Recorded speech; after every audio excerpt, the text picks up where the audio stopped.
할렐루야. 오늘도 하나님의 은혜가 가득하시기를 주님의 이름으로 축복합니다. 기독교 지성을 대표하는 존 스토트 박사가 쓴 책 가운데 나는 왜 그리스도인이 되었는가 라는 그런 책이 있습니다.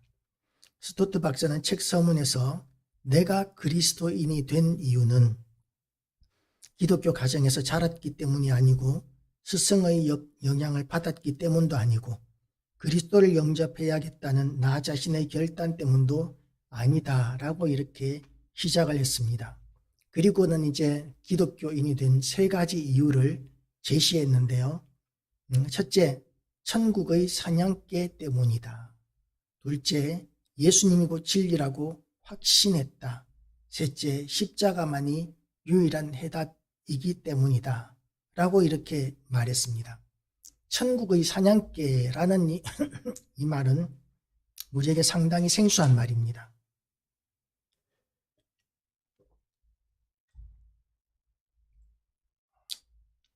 이 말을 처음 쓴 사람은 스토트 박사가 아니고요.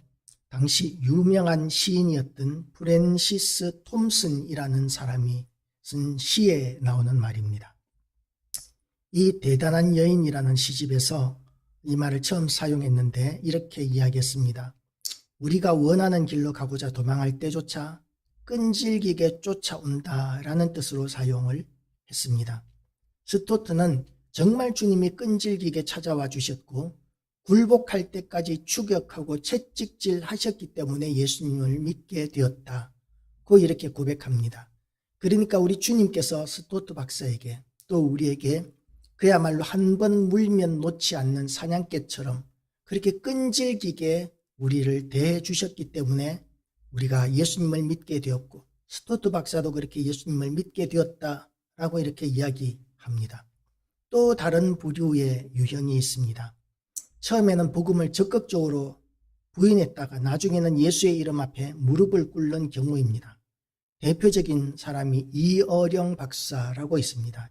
지금은 돌아가셨는데요. 자타가 공인하는 우리나라의 최고의 지성입니다.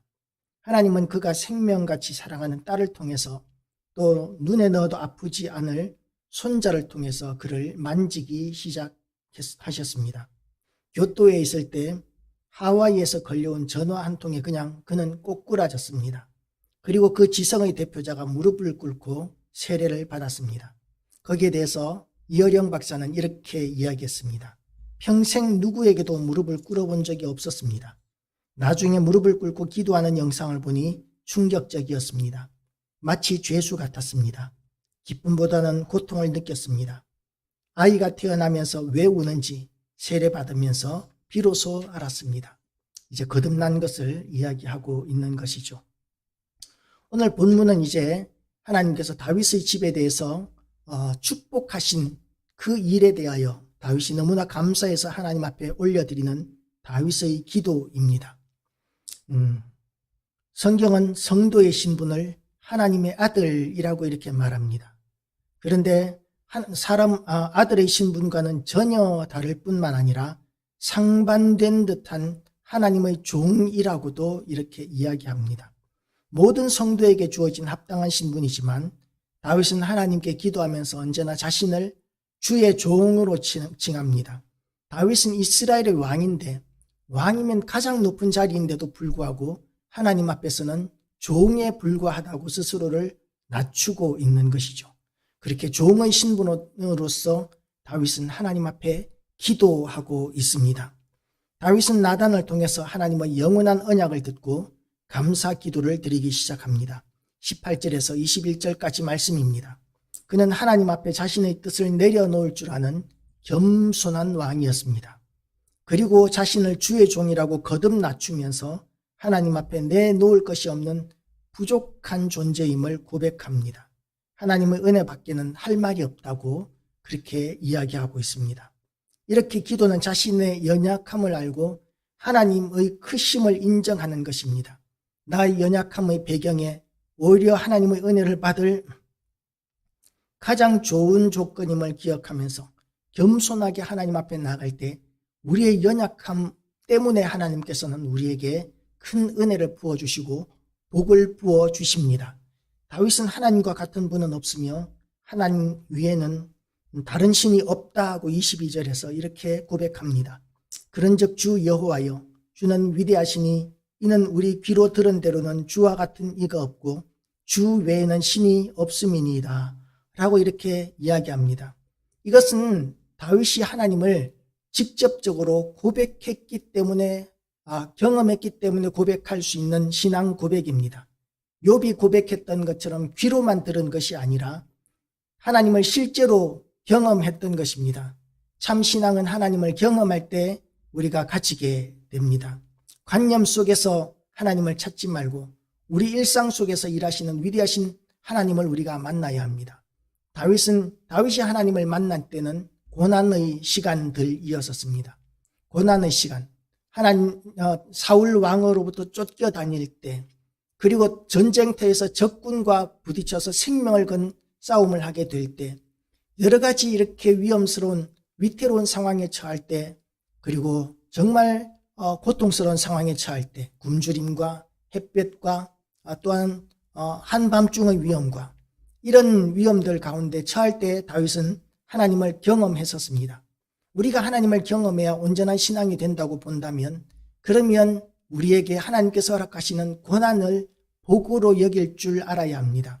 고난의 시간, 모든 것이 부족하고 모든 것이 위험하고 모든 것이 고통스러운 그런 상황 가운데 있을 때 우리는 하나님을 더 직접적으로 강하게 경험할 수 있기 때문에 그 시간들이 우리에게는 은혜의 시간인 줄 알아야 합니다.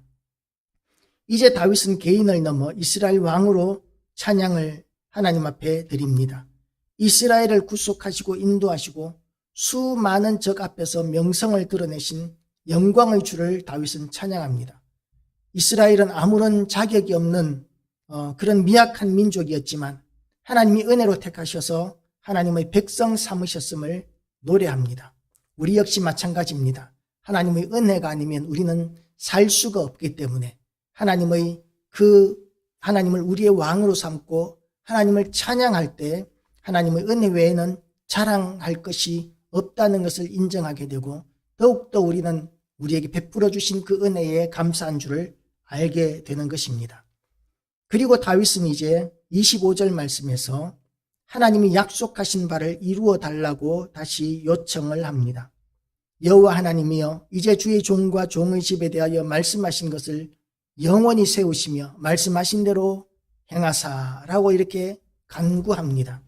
다윗의 기도는 자기의 탐욕을 제목으로 자기의 필요를 채우기 위하여 기도하는 것이 아닙니다. 하나님께서 작정하신 일, 약속하신 일을 붙들고 기도하고 있습니다. 어떤 사람은 이렇게 이야기합니다. 하나님은 우리의 필요를 다 하시기 때문에 우리가 하나님 앞에 굳이 말씀드리지 않아도 하나님께서는 이루실 것이다. 또 어떤 사람은 이렇게 이야기합니다. 하나님께서 작정하신 일은 분명히 이루신다. 그래서 우리가 굳이 기도할 필요는 없다.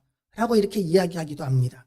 그런데 하나님께서는 작정하신 일임에도 불구하고 우리에게는 기도하라고 명령하십니다. 아버지의 뜻이 하늘에서 이루어진 것과 같이 땅에서도 이루어질 것을 기도하는 것은 그것은 너무나 당연한 일입니다. 하나님의 뜻이 하늘에서 이루어졌고 또 땅에서 이루어지는 것이 하나님의 뜻이라면 당연히 땅에서 하나님의 뜻이 이루어질 것입니다.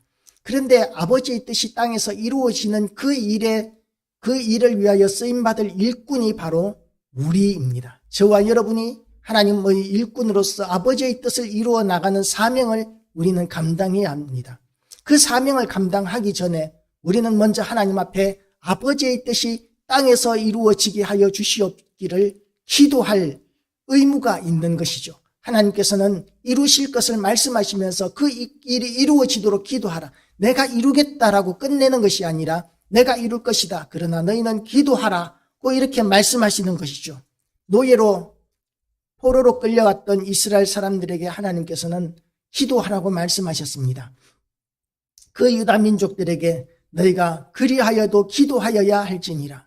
약속된 기한이 차서 하나님께서 물론 이스라엘을 돌이키시겠지만 그러나 하나님께서는 그럼에도 불구하고 너희는 구하여야 할지니라고 이렇게 말씀하십니다. 그래서 우리는 하나님께서 약속하신 말씀을 붙들고 그 약속의 말씀이 이루어지기를 그냥 기다리는 그런 믿음이 아니라 약속하신 말씀을 붙들고 그 약속하신 말씀이 이루어지도록 기도하는 자세가 신앙인의 자세임을 알고 우리는 기도해야 합니다. 하나님은 가장 좋은 것을 주시는 분이시고 그분의 말씀이 참되신 분이시기 때문에 말씀하신 것은 이루실 것이고, 그리고 기도하라고 하셨다면 그 기도를 통하여 이루실 놀라운 일들, 하나님의 놀라운 은혜가 그 기도 가운데 있기 때문에 우리는 기도해야 합니다. 모든 인생의 문제를 잘 아시고 나를 가장 잘 아시는 우리 주님을 신뢰하면서 주님 앞에 기도하는 자리로 우리가 더 나아가게 되시길 바랍니다.